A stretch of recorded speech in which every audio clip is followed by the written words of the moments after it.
Olá, eu sou o terapeuta Ivan Pinto e mais uma vez estou aqui para falar temas que podem interessar a todos vocês. Vou falar agora sobre psicossomática.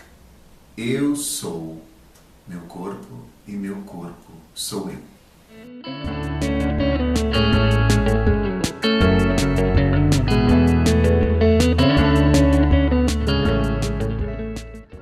Então, poucos de nós sabemos ou temos clareza o quanto as nossas emoções interferem nas nossas dores, sintomas corporais. Nós temos uma ideia de doença dentro de uma perspectiva fisiologista que nos diz o quê? Que basicamente nós temos agentes agressores externos que de alguma maneira nos prejudicam e nos fazem adoecer.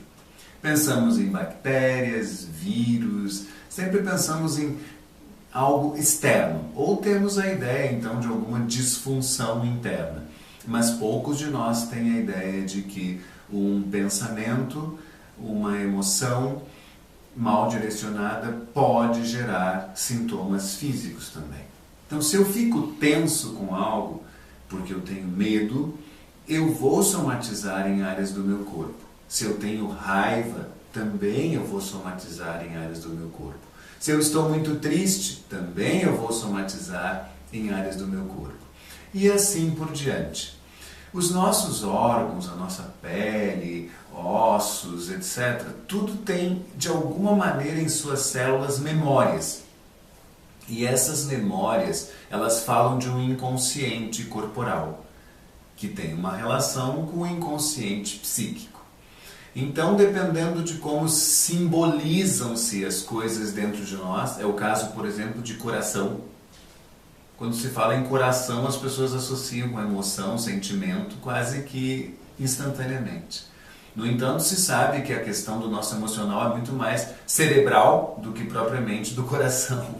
Mas a ideia que se tem popularmente é que o coração é que comandaria as emoções. Não é bem assim.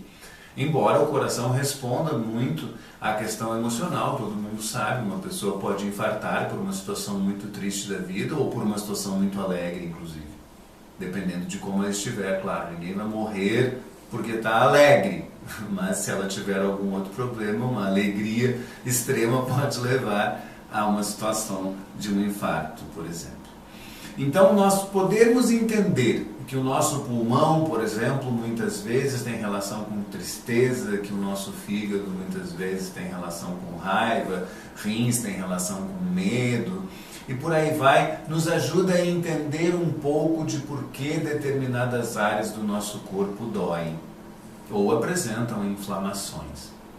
Entender isto é uma forma de crescer numa perspectiva de integralidade do ser, ou seja, eu sou o todo que sou. Eu sou, no mínimo, um corpo, uma mente e um espírito.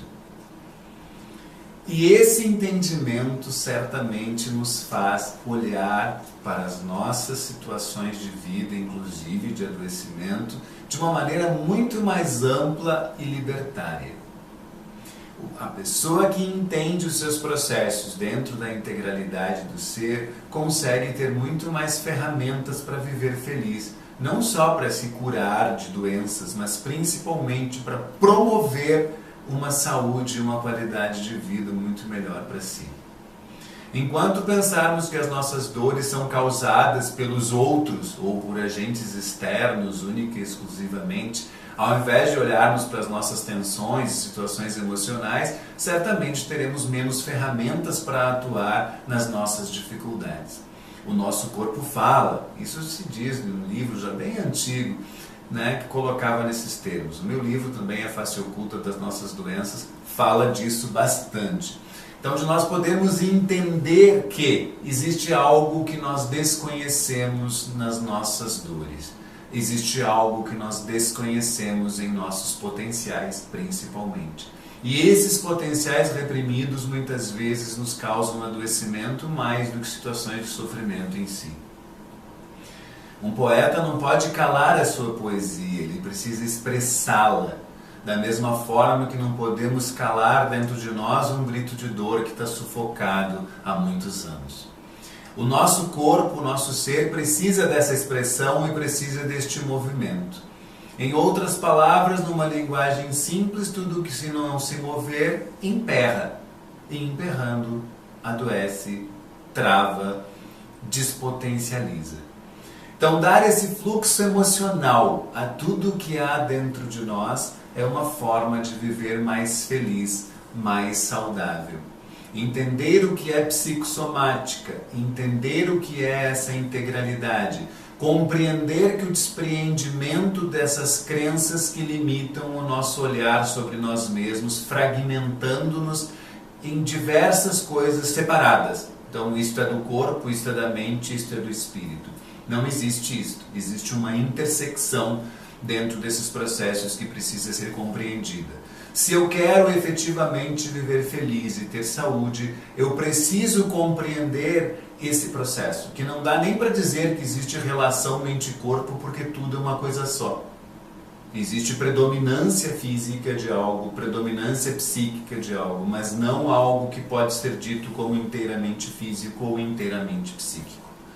Porque se eu escorrego numa casca de banana ali na rua e caio, a dor que eu estou sentindo num primeiro momento é de predominância física pelo hematoma, mas num segundo momento irá desacomodar o meu emocional, irá despertar o meu medo de cair de novo, o que já torna isto psíquico. Da mesma forma que uma situação de sofrimento emocional vai tensionar determinadas áreas do meu corpo e a partir disso eu também vou ter esse sofrimento integral, eu também vou ter uma desconexão talvez com o meu espírito, dependendo de como eu lido com isso. O espírito é a manifestação da vida mais profunda do ser e essa manifestação precisa ser contemplada em minha vida, em minhas ações, no meu processo como um todo. Então, espírito, mente, corpo. A compreensão desta integralidade nos leva certamente à compreensão do que é a questão psicossomática, do que é o que realmente o ser humano precisa para o seu desenvolvimento, para o seu crescimento. Olhe profundamente para ti e comece a prestar atenção. Além de alimentação inadequada que muitas vezes se faz, de falta de atividade física e diversas situações onde nós acabamos prejudicando o corpo, existe também uma dificuldade de gerenciar emoções, de gerenciar o potencial psíquico que temos, cultivando pensamentos negativos, coisas que nos levam a uma ideia distorcida sobre nós mesmos e sobre a vida. Uma questão é o ser realista em relação ao que não está bem. Outra questão é o cultivar pensamentos e emoções que ficam estagnados nessa perspectiva de sofrimento e dor. Olhe bem para ti e procure se libertar das distorções que te fazem um ser fragmentado sem essa integralidade. Beijos na alma.